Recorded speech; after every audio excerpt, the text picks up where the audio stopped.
There is no duality in non-duality. Welcome to the Urban Guru Cafe.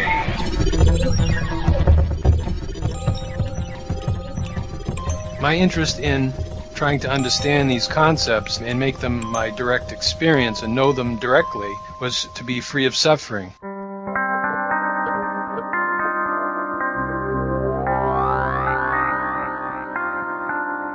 This is the first of 2 programs of a conversation I had with Stephen Wingate. In it, he guides us through a step-by-step process that enables us to explore our direct experiences of our suffering, as well as our direct experiences of the concepts in non-duality, with the aim of helping us to free ourselves from our suffering. Firstly, Stephen explains the value of non-duality concepts in freeing us from suffering. We see that everything is a concept. Even if we say now, this present moment, here and now, we see that's just the concept. And then we say, well, I sense this aliveness now. I mean, you hear these words now, right? So this awareness is here now, we can say. So something is aware of these words. But as soon as we label it, it's a concept, and that's fine. So we see that everything we talk about is a concept.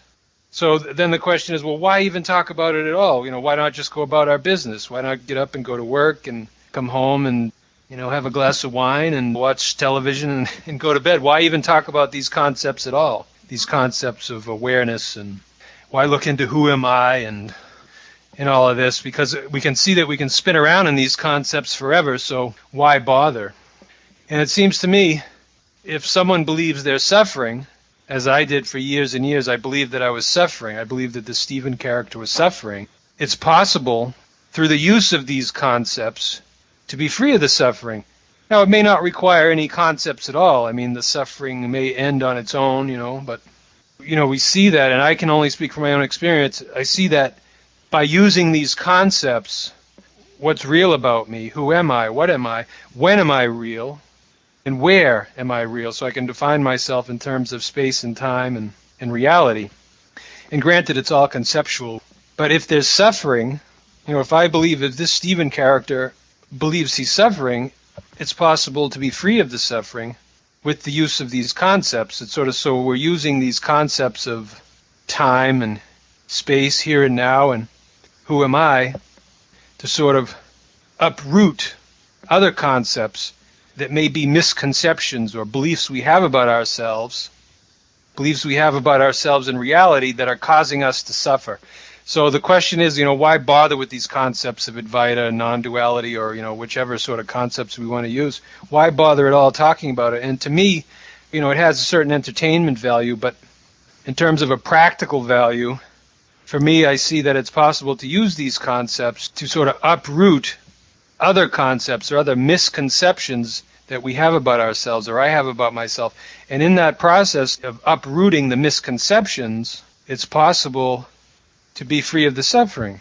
So that's the rationale that I see. Otherwise, we could spin around in circles with concepts all the time. And it can be entertaining for a while, but if you're suffering, and it's possible to be free of the suffering through the use of these concepts. And then when you're no longer suffering, then you just go about your business. There's no problem. And if you still enjoy, using concepts and exploring the nature of reality or the nature of relationship or the nature of the world, the nature of the universe, then you go ahead and use these concepts in an exploratory fashion. In other words, there's a natural curiosity that arises. Who am I? What am I? Who are you? What's relationship? What is love? What is suffering? Who am I? What are other people? What's the earth, and what is life, and what is death and birth, and what is God? Is there any God? And what is awareness?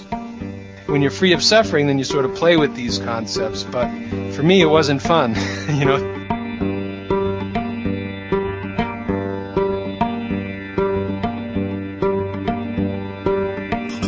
Till I was in my early 40s, there was probably 25 years or so of searching and seeking and suffering and sort of digging into these concepts, and it wasn't really fun,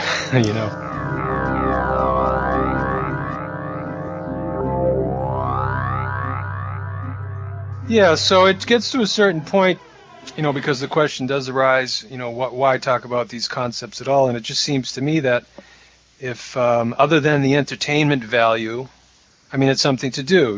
We can is that we're always doing something to entertain ourselves. So, but other than that, the concepts of non-duality are helpful concepts that can be used to be free of suffering. So that's why it can be helpful to find out who am I, what's real about me, and what's imaginary. So that's kind of what I find myself doing, because those concepts were helpful for me to be free of suffering. And those people who believe that they're suffering now and sort of resonate with these concepts, these sort of philosophical concepts, spiritual concepts, however you want to phrase it. Those people that are suffering and resonate with these concepts, they come and they meet and we talk about it, and people find that they're just not suffering anymore.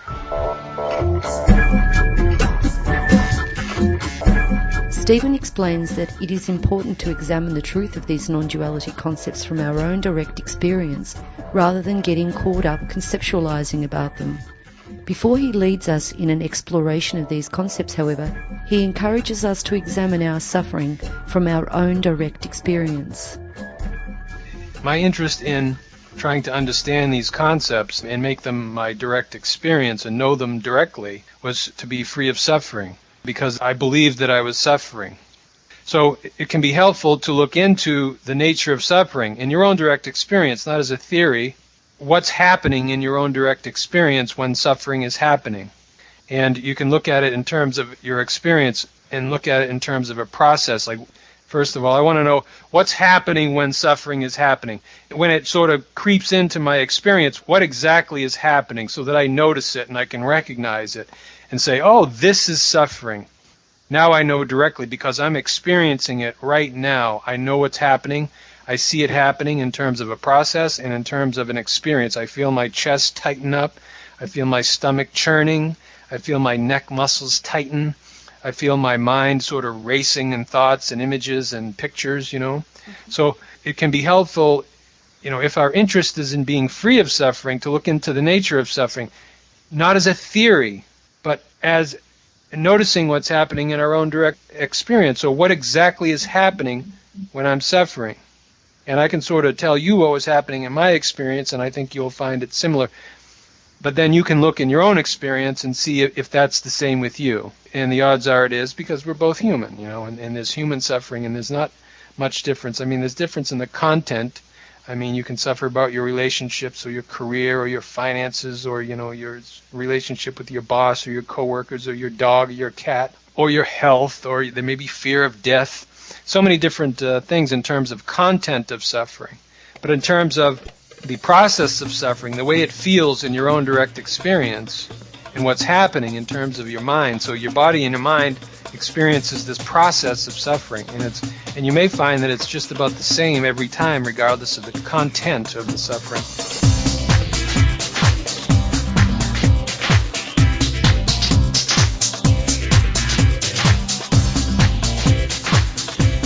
So what I noticed with all of my suffering, every time that I was suffering, there was a story playing in my head. So there was a series of thoughts and images revolving around me, around this Stephen character, right? Because I don't suffer about you, unless you are related to me somehow. And then, so I'm always in the middle somehow. I may suffer over, a loss of a family member or a relationship, or my dog gets run over or something. But it's all relative to me. So I notice in my own direct experience, every time that suffering is happening, and you can check your own experience and see if this is true.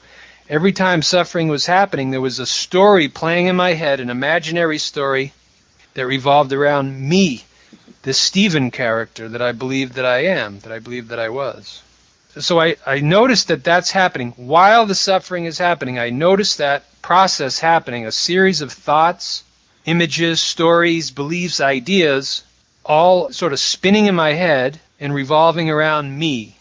And what happens is, if it's a disturbing story, if I'm upset, if I'm not good enough, or I'm being mistreated in a relationship, or by my boss, or by a family member, or whomever, right? If there's sort of a problem in the mental story, the imaginary story playing in my head, revolving around me, then there's a response in the body. So the body responds to the imaginary story of me in my head. The body responds with tightness in the chest, with the churning stomach, with maybe a release of adrenaline causes the muscles in the hands to shake a little bit. Maybe my face gets flush and my neck muscles tighten up. So now I've seen this process of suffering in my own direct experience. I don't need to read about it in a book. I don't need to read what Freud said about the ego or any non-dual book, or I don't need to read any book about suffering, because I feel it and see it and sense it in my own direct experience. So now I know suffering. I know what suffering it is. I know what it feels like. I know the process. It's an imaginary story playing in my head that revolves around me. And when the story is disturbing, when that imaginary story that's playing in my head is disturbing, it creates an uncomfortable energy flow through my body. And we call that process psychological suffering, or that's what I'll call it psychological suffering. You are listening to the Urban Guru Cafe. Stephen suggests that once we have investigated the nature of our suffering from our own direct experience, we need to examine what it is that we really are, again using our own direct experience, rather than relying on non-duality concepts. So I want to see that process. So now that I've seen that clearly, I know exactly what it is. I know what suffering is in my own direct experience. Now my interest is to be free of the suffering, because I've read hundreds of books that say you don't have to suffer, that it's possible to be free of suffering. So I say, well, good, now I know what suffering is. I know what it's like. So how do I get free of the suffering? How can I live in peace? Then the next step is, as it's suggested in much of the spiritual literature, is, well, find out who you are. As we see in our own direct experience, anytime and every time that there's suffering happening, there's an imaginary story playing in my head that revolves around me. So who am I? So I want to find out if this image I have in my head, is it who I am? Now, I've read the books. I know, okay, I can say, no, that's not who I am. You are that. You are the awareness. See, I understand all the concepts. I've read all the books. I already know that. So why is the suffering still happening? The second part is finding out who I am. Just like we did in the first part, we find out what is suffering in my own direct experience. See, I'm not interested in anybody's books. I'm not interested in any theories of suffering. I'm interested in what is it in my own direct experience. So you find out in your own direct experience what it feels like, what it tastes like, what it smells like, everything there is to know about suffering, what thoughts are playing in your head. So then you know it directly. So the second part is to find out, who am I? What am I? Not with anybody's theory, Ramana's theory, or Nisargadatta's theory, or the Buddhist theory of no self. There's so many theories. There's no self, that you are the self, there's only the self, blah, blah, blah. So I don't care anymore. I can't take the suffering anymore. So I'm going to find out who I am in my own direct experience. So we notice, who is this Stephen character? Does he have any separate existence apart from imagination? The Stephen character that I believe I am, I must believe I am this Stephen character because I'm suffering.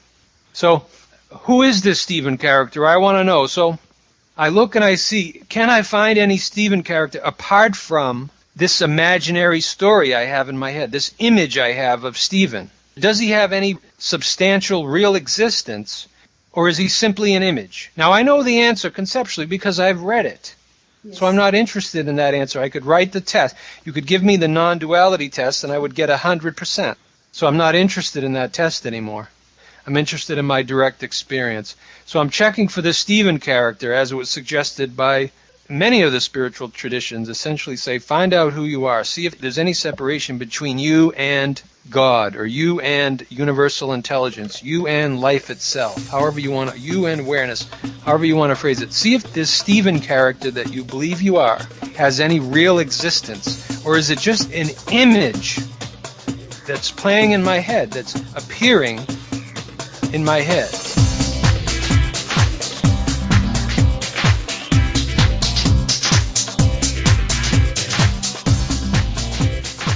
In this next clip, Stephen explains again how to investigate what we really are. There's many different ways. You look and you look and you look. Can I find anything that has any substantial existence? Any Stephen, apart from this image? I do have this image of Stephen in my head. He has his family, he has had relationships, he has had careers, and he has finances, and all of the human experience. He has likes and dislikes and preferences, and all of that. I find all of that. I find a certain personality. This Stephen character has a different personality than other people that I've met. So I find all of that. But I still haven't found sort of any separate entity, any separate controlling entity apart from that image. So a key part is noticing there is no separate image. Or I should say there is no separate Stephen other than an image, other than an imagination. So I've looked into the nature of suffering in my own direct experience, and I've seen what's happening when suffering is happening. So I know exactly what's happening in terms of a process of my mind and body, what's happening when suffering happens. I've seen that. Now I've looked for this Stephen character, this me, this separate me that I believe I am, who is at the root of all of my suffering, because there's no suffering unless this Stephen character is involved. So I've looked at my own direct experience and found nothing of any substantial existence, no Stephen with any substantial existence.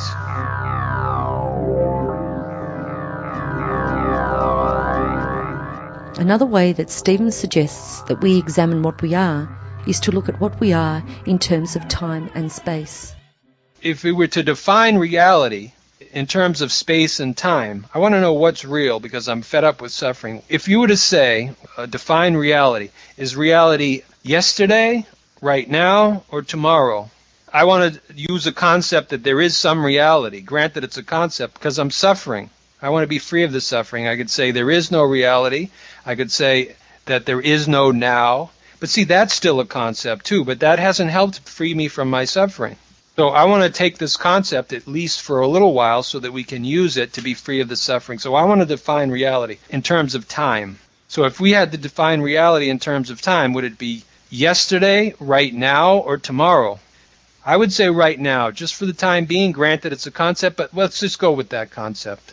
So reality in terms of time is right now, in my own direct experience. I don't need anybody's theory, or I don't need to read any books about reality. I'm defining reality for myself because I'm fed up with reading books, and I'm fed up with suffering. So I see I'm defining reality in terms of space and time. In terms of time, right now is real. Now in my own direct experience. Now what about in terms of space? In my own direct experience, is reality over there? Is reality somewhere else in my own direct experience, or is it right here? Wherever I am. So it's right here, wherever I am, because I want to know my own reality. I'm not interested in your reality. I'm not interested in any philosopher's description and definition of reality. I want to know my own definition of reality because I've seen that all my suffering is imaginary, yet that suffering is still trying to sneak in. So apparently I haven't seen reality, so that's why I'm doing this little conceptual process. So in terms of space and time, my reality, and you can define it for yourself, my reality is right here, right now.